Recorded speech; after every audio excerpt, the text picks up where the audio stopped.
What's good with YouTube? You already know Big Flocka with a convict's perspective, and I'm smashing, dashing, sliding on through. A little bit of energy. Please hit the like, subscribe, comment, do all those things to help support this channel, and hit the bell notification for future fire content. So, another indictment was announced. This one towards the MS-13. It was announced by federal and Fresno area law enforcement. They've indicted basically 10 people from the gang MS-13. I guess this gang was terrorizing a small town, as we already know, Mendota, which is in Fresno County. Now, two of these men are currently at large, and that's Jose Armando Torres Garcia, Jose Santos Hernandez Ortero, both of El Salvador. Now, Mendota is a really small town in Fresno County. I think population is around 11,000, so it's not that big. And I guess this MS-13 gang was basically terrorizing this area, man. I guess they were engaged in things such as murder, extortion, kidnapping, assaults, right upon rival gang members. There's a lot, there's a lot of small gangs in these rural areas. Believe it or not, the Central Valley does not play. Prosecutors pointed to 6 homicides in 2016 and 17 that are connected to these men that are named. Now, MS-13 has been behind 14 homicides in Mendota going back to 2015. Now, some of these homicides went all the way to the extent of hacking the victims to death, cutting off their heads, their limbs, and so forth, man. As we already know, the MS-13, they're a real treacherous group. They're sick with it, especially the ones that are coming over from El Salvador. The ones that are like more along the lines like, South LA, they're more traditionally gang banging, that's their style, their get down. But the individuals that come from like El Salvador and Honduras and all those areas, man, it's a different way of living. So they bring with them that same mindset. The thing about MS-13 is, as soon as it was known that they started to establish a presence in Mendota, right, law enforcement immediately started to investigate them because they already knew what problems that this gang was going to bring.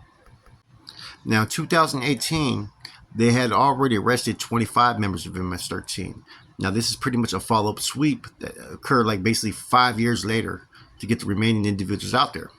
Now, I'm going to give you an idea of how big this town is in Mendota. That in their whole police department, they only have 20 sworn officers. So think how limited they were in resources as soon as the MS-13 came there to set up shop. See, Mendota is a working town, right? And it's known to be the home of many immigrants. And this is what the gang was basically preying upon. Hardworking individuals who migrated to this country for a better chance, a better way of life. And basically these gang members were taking advantage of that. Or allegedly were doing this. Now, the main detective, right, was a detective named Jose Mora, who was a native of Firebraw. He led the investigation team.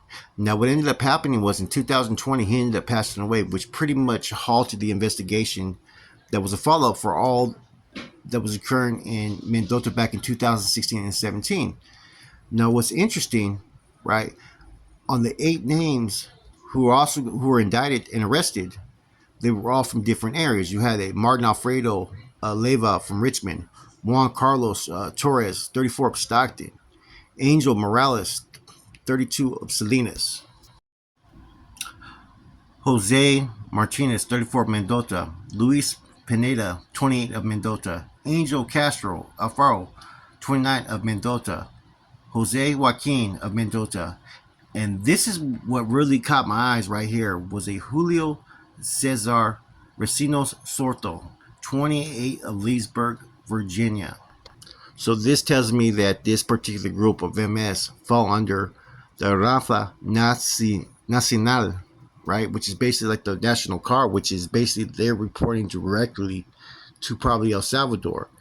Now, as we already know, that there's kind of a little conflict right now with the MS group, as you have those that are loyal to the, the traditional like Hollywood and those areas, MS-13 that, follow basically under the MS umbrella. And then you got those that are reporting directly to Honduras and El Salvador and whatnot, and they're more spread out across the nation. But this tells me right now that the MS, Rafa Nacional, is not afraid to try to establish territories based in California. And that makes me kind of question, like, is Are some of these other groups in California, are they more under the Sud umbrella, or does it matter whether they go to the feds or state who they're going to rock with?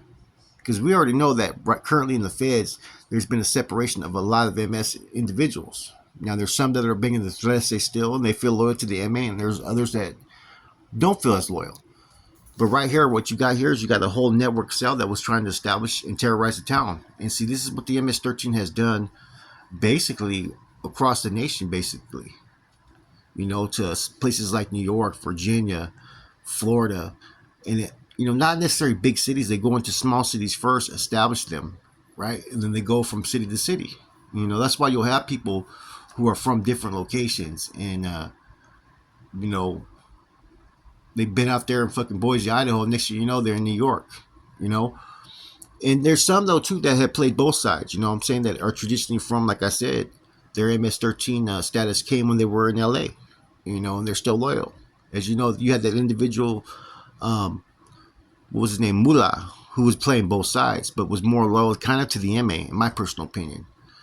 So this is how the MS-13 operates, and this is the first that I know of in California, them being indicted in a small town like Mendota. I mean, this is really an area that you wouldn't really think the MS-13 would try to focus on in California. And I'm pretty sure that they probably had conflict with gangs like the Bulldogs, probably the Norteños, and other groups out there. Like I said, but you never know. I've heard MS-13 were in almost every city. You don't hear about them in San Jose too much, but in San Fran, they're out there. And see, it depends on what hood they're from, who they're aligned with, how they're going to rock. Now, definitely this group, to me, in my personal opinion, like I said, it looks like they're reporting probably back to El Salvador, man. But this is California, so I can't be for certain. But it's just interesting how the MS-13 has been able to spread out, like I said, across the nation. And like I said, my personal opinion, the cause of it was basically when they started deporting people from El Salvador and Honduras because of all the gang activity that was occurring. They brought the gang mentality and mindset back to El Salvador and Honduras and all those other cities, and they started going on a recruitment frenzy. Then they've been able to spread nationwide. So basically, in my personal opinion, the United States helped spread this gang nationwide. They're accountable. They're responsible. And I've met people that were from MS-13, right? In the county jails, right, in the hole. And I've talked to people like, hey, you a Sureño? And this was like as far back as 10 years ago. A few of them, they were straight from El Salvador, and they said, nah, they weren't Sureños. They didn't really know too much about the Sud Norte trip. They were more like directly from El Salvador. And think about what was going on in Mendota. This is like Goshen, like, a town of that size. They're probably like, the public was probably fucking terrified. The one thing I do not like about MS-13 is some of the crimes that they've been known to commit, towards females and towards younger teenagers and those that are basically underage. As well as I do kind of personally feel like they're like a gang that likes to prey upon the weak, which is, their kind of MO. It's not about like, there's no honor or integrity in some of the acts that they've committed. Like I said, they went into this town just to basically, terrify people, press it upon their own, and try to take advantage. Basically, like some hoodlums, and that's just my personal opinion from every story that I've read. I've read some stuff, man. They've been responsible for some sick shit, stuff that traditional Norteño, Sureño gangs would not ever think of doing or committing. And those are facts. I'm not saying every one of them, every area, every hood is like that, but what I'm saying is there's a lot. The ones that fall under like the MA's umbrella, I'm already knowing they're not going to be getting down like that. That just isn't going to be their MO. You know what I'm saying? The MA's not going to tolerate that. But as far as the Ranfla Nacional, I can't say nothing about them because they're from a country to where this kind of type of stuff happens every day. Anyways, I thought I'd release this real quick. The information just came out today. Just hit the newsstands. Everybody have a positive night. Keep it pushing. Stay positive. I'm out.